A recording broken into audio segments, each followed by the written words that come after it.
Bruno, on sait que vous avez reçu des bons montants pour faire les rénovations ici des bâtiments.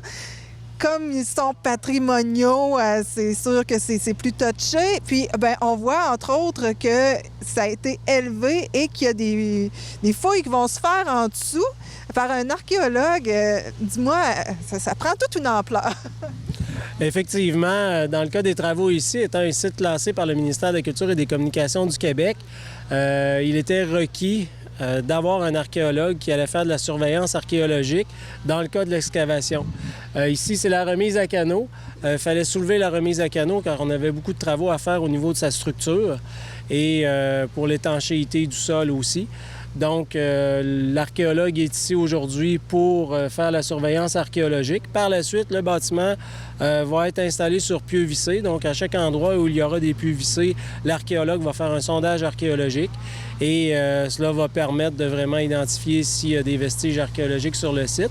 Ce qui est important de mentionner, c'est que le site ici est un fort potentiel archéologique, étant donné la présence de la rivière Causse-Abscale et de la rivière Matapédia qui se rencontrent, donc les fourches. Ça fait en sorte que possiblement il peut y avoir des vestiges, entre autres, des Micmacs qui ont occupé le territoire bien avant l'arrivée de Lord Mount-Stephen dans la région.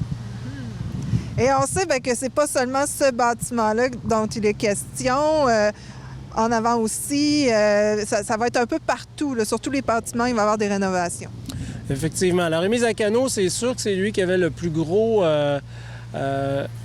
intervention à faire.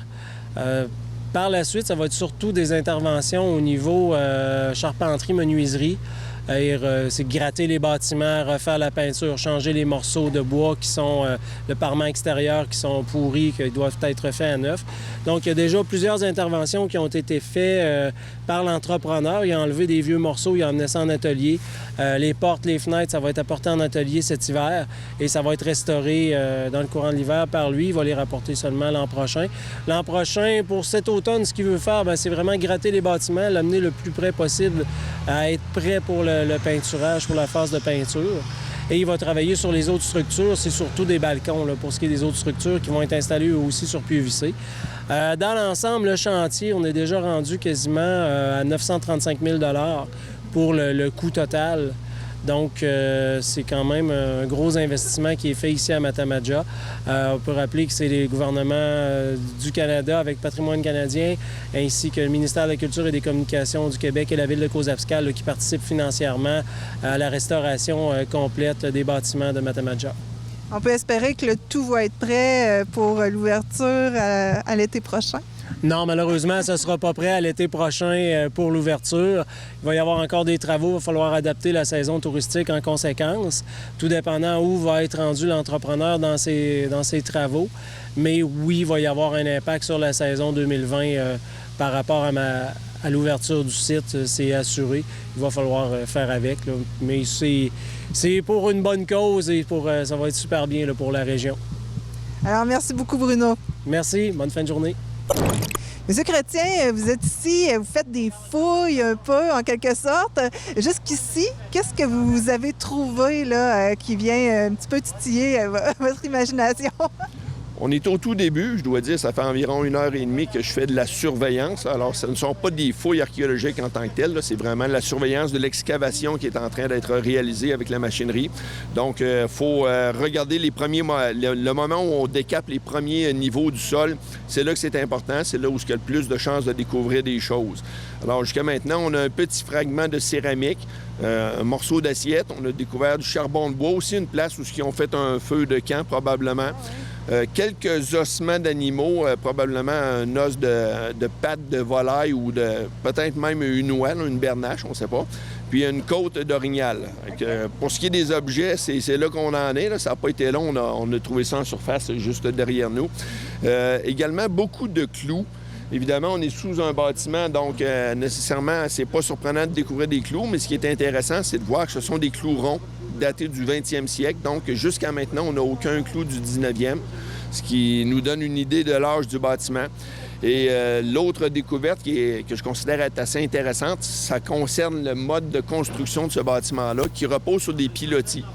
Donc, de chaque côté, du côté nord, il y a 5 gros pilotis. Ce sont des billots de bois qui font 11 pouces de diamètre et 4 pieds de long, qui sont enfoncés dans le sol. Il y en a 2 autres, on les voit, sont juste là ici, qui supportaient le centre du bâtiment. Donc, c'est une construction sur pilotis.